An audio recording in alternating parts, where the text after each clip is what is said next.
주부에는 마태복음으로 기록되어 있는 게 이사야 말씀을 좀 보십시다. 구약성경 이사야 55장 10절.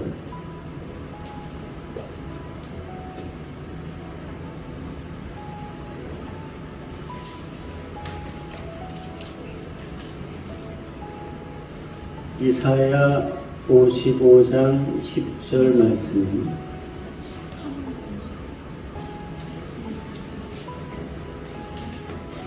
이사야 55장 10절에서 11절 2절입니다.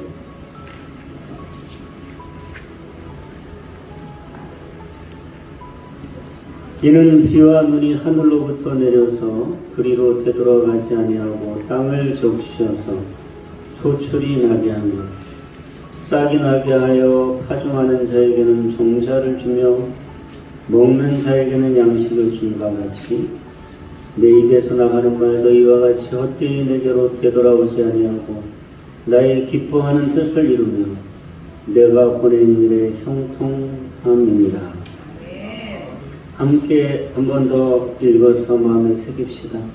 이는 비와 눈이 하늘로부터 내려서 그리로 되돌아가지 아니하고 땅을 적셔서 소출이 나게 하며 싹이 나게 하여 파종하는 자에게는 종자를 주며 먹는 자에게는 양식을 줌과 같이 내 입에서 나가는 말도 이와 같이 헛되이 내게로 되돌아오지 아니하고 나의 기뻐하는 뜻을 이루며 내가 보낸 일에 형통함이니라. 아멘. 삼성의 이건희 회장이 자식들에게 남긴 유산이 26조예요. 26조. 우리는 그냥 이제 조라는 말도 많이 들어서 뭐 26조가 보다 이렇게 생각하지만 그 26조라고 하는 돈이 엄청나게 큰 돈입니다. 1조만 해도 10,000억이에요. 10,000억. 1억 원이 10,000개가 있는 거지만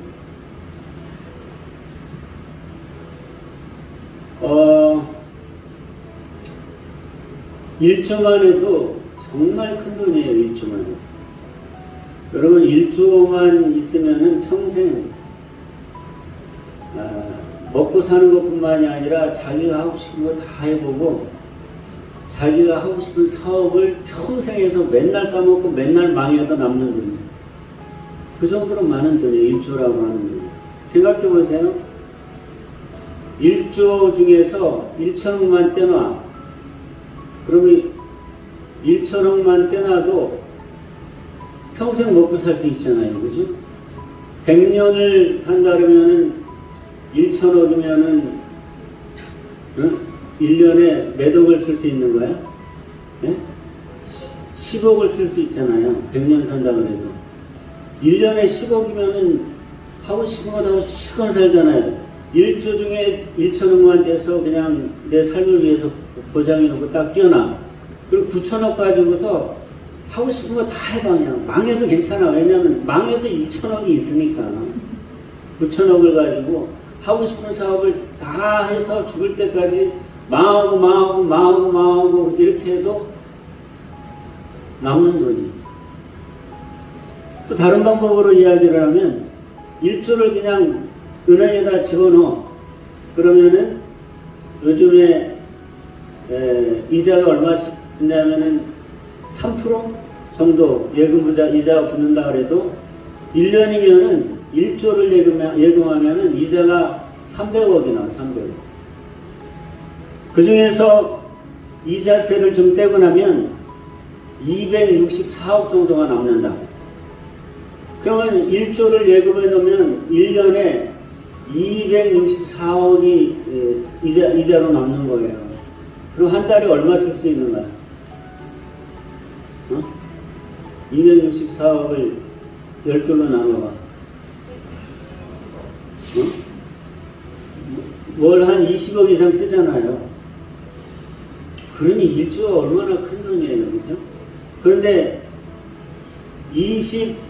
26조를 이건희 회장이 자식들에게 남겼다. 나한테 일주만 주면 하고 싶은 거 다 할 텐데.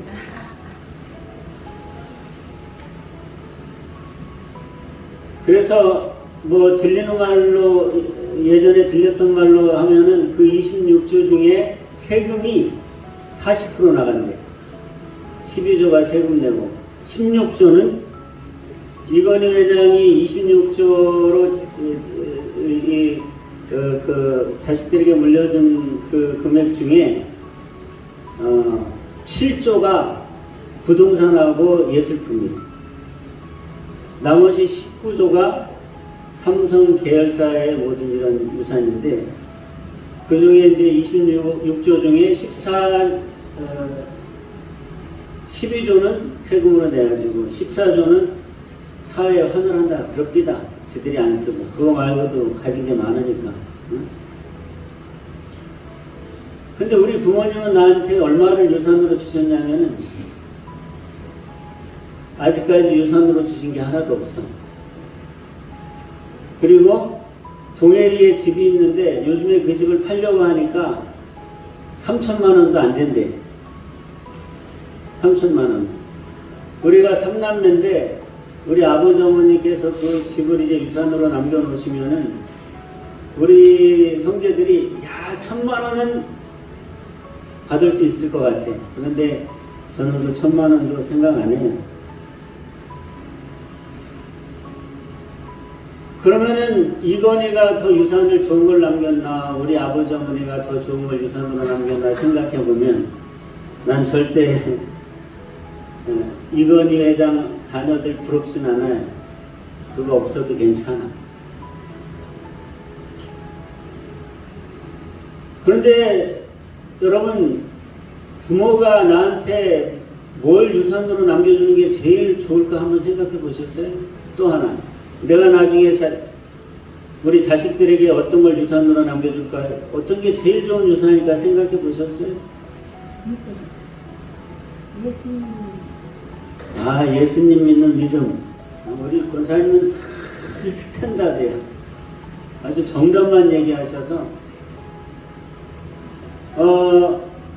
우리 딸들은 나중에 결혼해가지고 자식들 낳고 하면은 일생 동안 뭘 이렇게 만들었다가 자식들한테 유산으로 주고 싶어?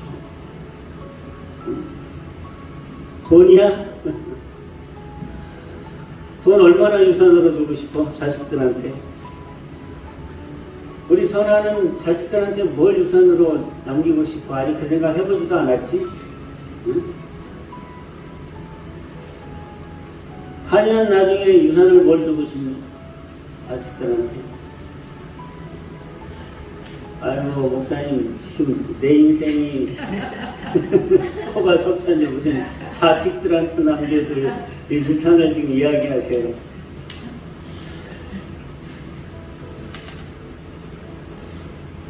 유태인들이 가장 위대하게 생각하는 그 이스라엘의 지도자를 두 사람을 꼽는데, 한 사람은 다윗이고 한 사람은 모세예요.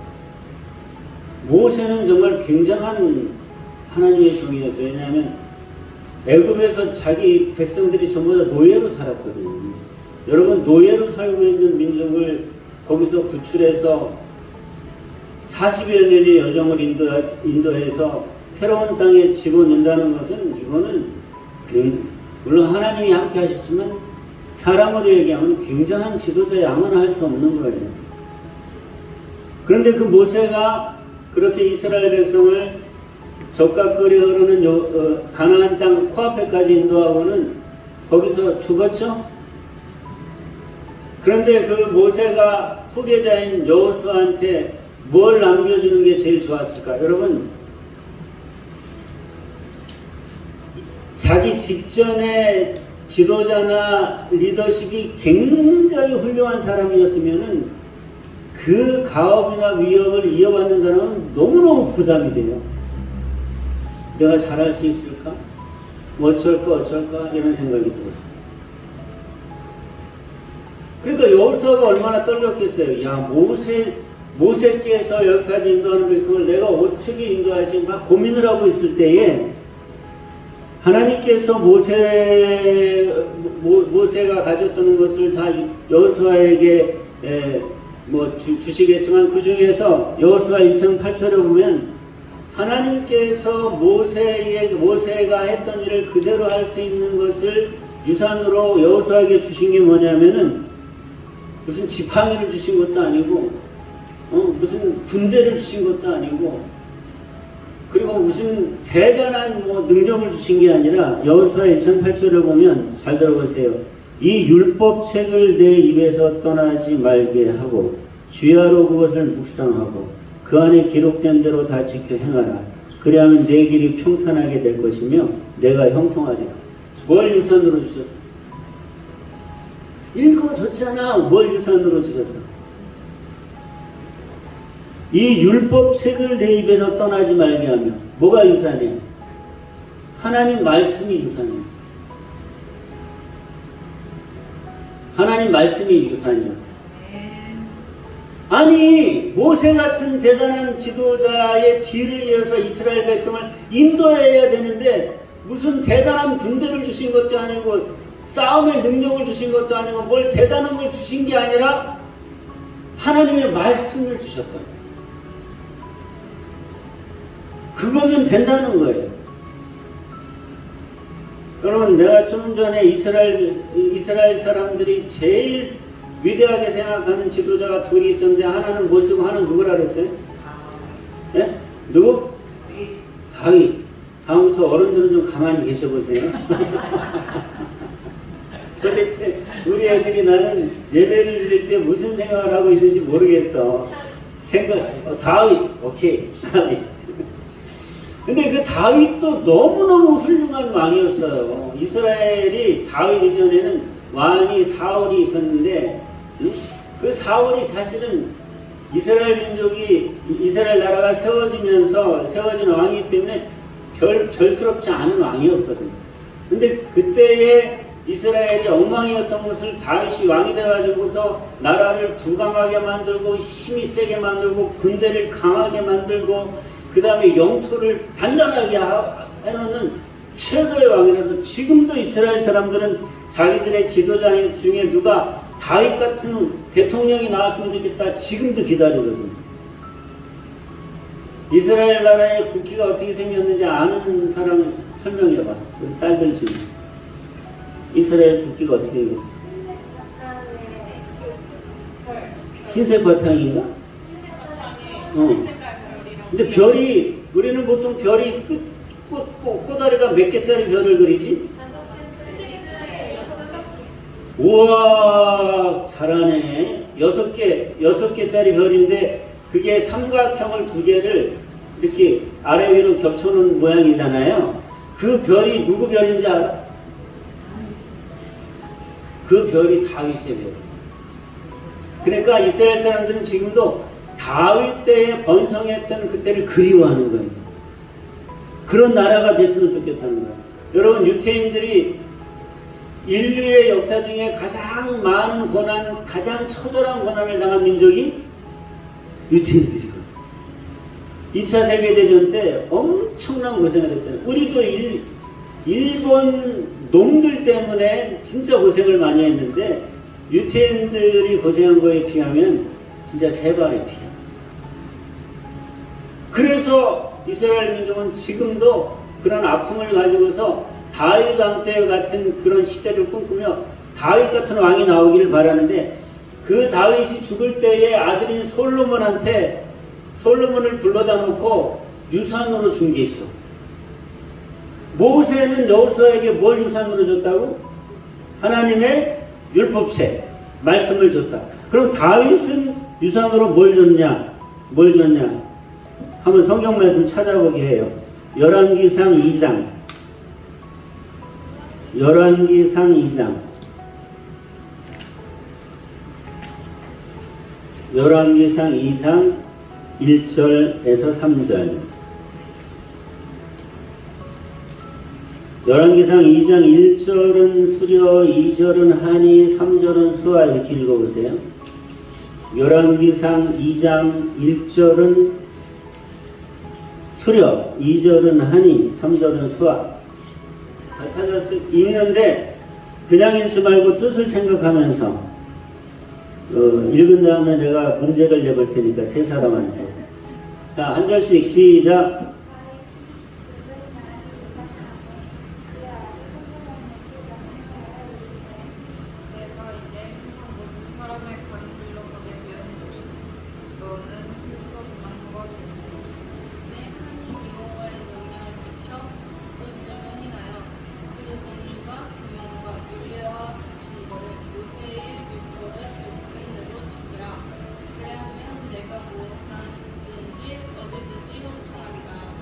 아멘. 자, 문제 수령. 다윗의 아들이 누구야? 수학. 두 번째 문제. 솔로몬의 아버지가 누구야? 다윗. 오, 대단한데. 어쩌면 그렇게 머리들이 똑똑해? 그러면 아니, 다윗과 솔로몬은 무슨 관계? 아빠 아들이야? 엄마 딸 관계 아니야? 부자네, 둘이, 그지? 둘이 부자네. 이 말씀은 1절에 보니까 언제 이 말씀이 기록되니 다윗이 죽을 때가 다 됐어. 그래서 그의 아들에게 뭘 했어? 명령했어. 너 이대로 해야 된다. 그리고 2절에 하냐, 내가 이제 세상 모든 사람이 가는 길로 가게 되었느니 이게 무슨 뜻이야? 여행 간다는 뜻 아니야? 죽는다는 뜻이야? 그래, 내가 이제 죽을 때가 됐는데, 첫 번째 뭐라고 되냐면, 너는 힘써 뭐가 되고? 대장부가 되고. 이거는 원어를 해석해보면, 하나님의 사람이 되고, 이런 뜻이야. 너는 힘써서 하나님의 사람이 되고. 3절에 보니까, 내 하나님 여호와의 명령을 지켜 그 일로 행하며 그 법률과 계명과 율례와 증거를 모세의 율법에 기록된 대로 지키라. 그러면 내가 무엇을 하든지 어디로 가든지 형통하리라. 요거를 유산으로 준 거야. 뭘 유산으로 준 거야? 그럼 한마디로 하면 하나님의 말씀. 이번에는 26조를 주고 이랬지만은 우리 부모님은 조기철 목사님에게 아직 한 푼도 안 줬지만 다윗과 모세는 뭘 줬냐면 하나님의 말씀을 줬다. 가장 다른 것도 줬겠지만 하나님의 말씀을 최고의 유산으로 줬지.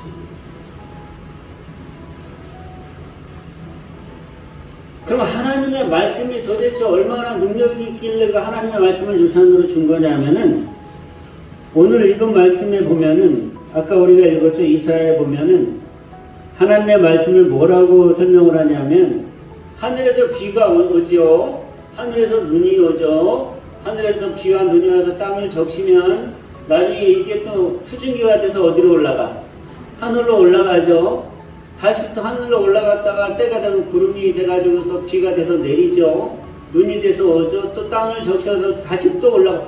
이렇게 할 일 없이 계속 눈으로 왔다가 수중으로 왔다가 이렇게 하는 것 같지만은 그렇게 하면서 어떤 일이 일어나냐면은 헛되이 그렇게 하는 것이 아니라 10절 중반에 보니까 땅을 적셔서 뭐가 나게 하며 소출이 나게 하며. 소출이 뭐야? 땅에 짐승과 사람이 먹는 열매들과 곡식들을 다 그 비가 다 만든다. 응? 그래서 파종하는 자에게는 종자를 주고 먹는 자에게는 양식을 준과 같이. 자, 10절과 11절 사이에 뭐와 같이 그러면 국어 문법상으로는 10절과 11절이 무슨 관계야? 조한나, 무슨 관계야? 10절 끝에 뭐와 같이 하면서 11절로 이어지잖아. 그럼 10절과 11절이 무슨 관계야, 문법적으로?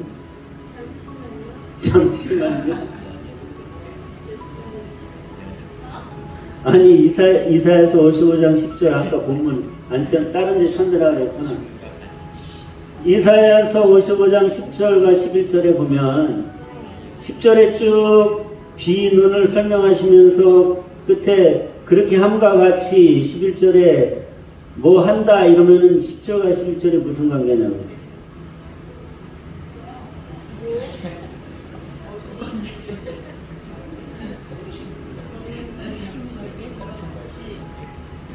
아, 이대생. 아니, 이거는 우리가 많이 배우지 않나? 10절에 뭐와 같이 뭐도 이러면은 그게 무슨 문법상 무슨 법이야? 뭐와 같이 뭐도 이렇게 하면.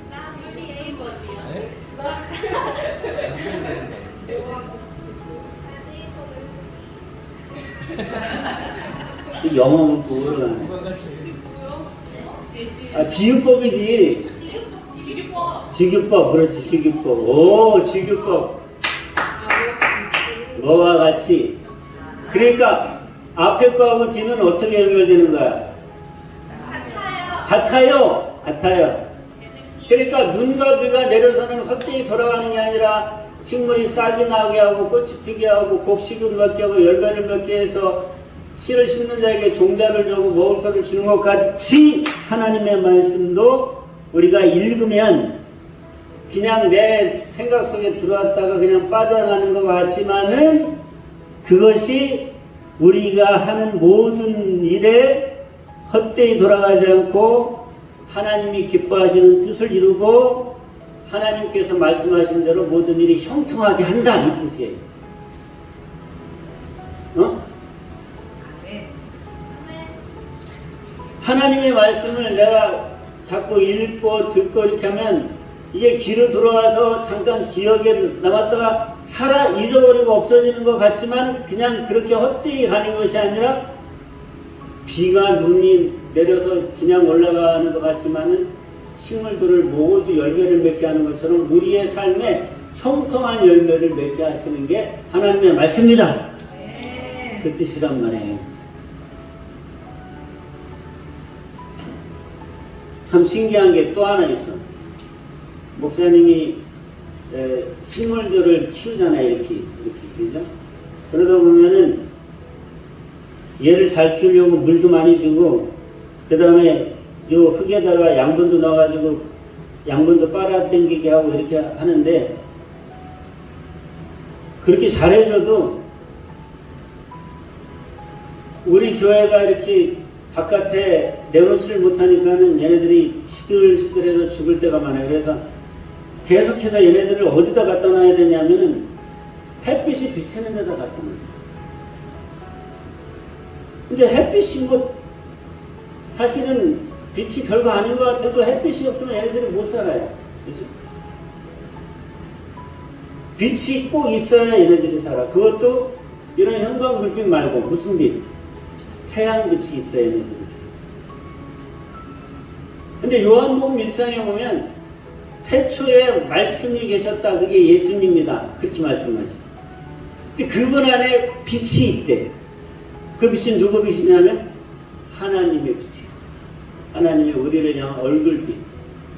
식물들은 태양빛을 보지 못하면 죽는 것처럼 사람은 예수님 안에 있는 말씀, 이 말씀 안에 있는 하나님의 빛이 필요하다는. 다른 게 아무리 열심히 우리가 노력하고 애를 쓰고 살고 누가 도와주고 여건이 마련되고 자본이 충분하고 해도 하나님의 빛이 우리의 삶에 비치지 않으면 시들시들하게 말라서 죽어. 그러니까 말씀이 그만큼 중요하다는 거죠. 말씀.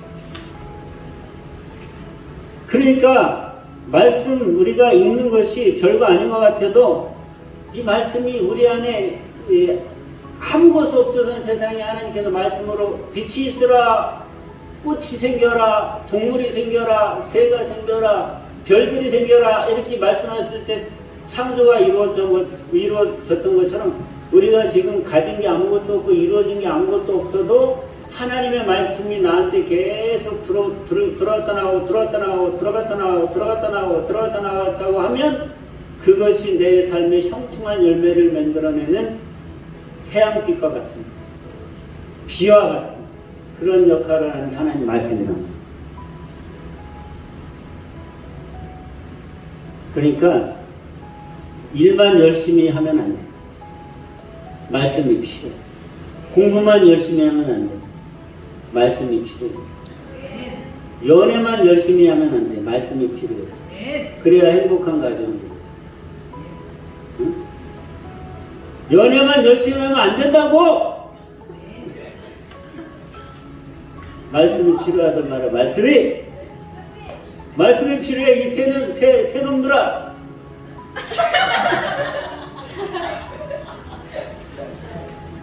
나는 아닌 것처럼 쳐다보고 있는데.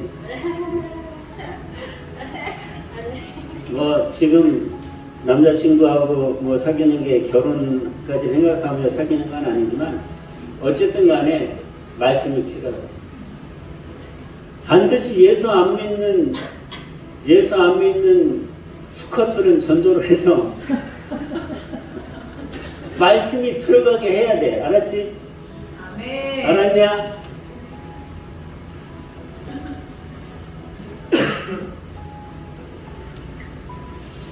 그래서 우리가 공부를 하든 사업을 하든 뭘 하든 말씀입니다.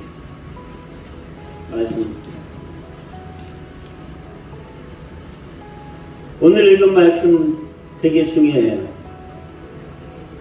그리고 또 기억해야 될 게, 그래서 마태복음 4장 4절을 주부에 보면은 마태복음 4장 4절을 본문으로 하려고 그랬다가 내가 다른 데 읽었는데 마태복음 4장 4절을 목사님을 따라하겠어요? 사람이 떡으로만 살 것이 아니요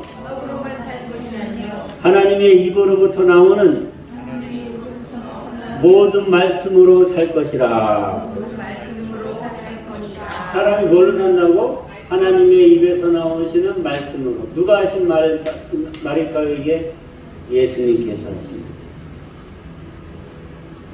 그래서 내 삶의 창조, 하나님의 창조와 같은 큰 역사를, 열매를 가져다 주시는 그래서 우리가 먹어야 될 것이 뭐냐면 말씀입니다. 그래서 오늘 설교 제목이 창조의 양식입니다. 내 삶에 하나님의 창조적인 역사를 가져다 주는 우리가 꼭 먹어야 되는 양식. 그래서 성경 말씀을 가까이 하세요. 자꾸 읽어. 무슨 뜻인지 몰라도 자꾸 읽어. 읽다가 졸려도 자꾸 읽어. 성경 말씀을 읽어야 돼. 응? 성경 말씀을 읽어야 내 삶이 반석 위에 세워진 것처럼 든든해져.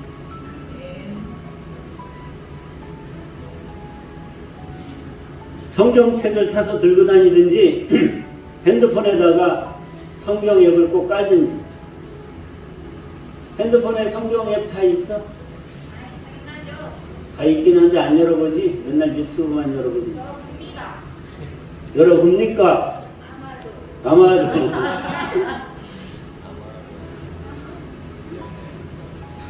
요즘에 성경 앱은 너무 잘 돼 있어가지고 구절을 딱 찍어가지고 뭘 연관된 설명을 듣고서 거기 다 나오더라고요. 그리고 내가 성경을 어디까지 읽었는지도 다 표시할 수 있어. 우리가 1년에 한 번씩만 성경을 읽었으면 좋겠어요. 창세기부터 요한계시록.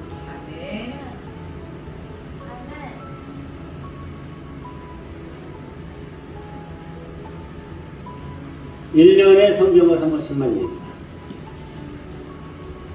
할렐루야. 기도합시다.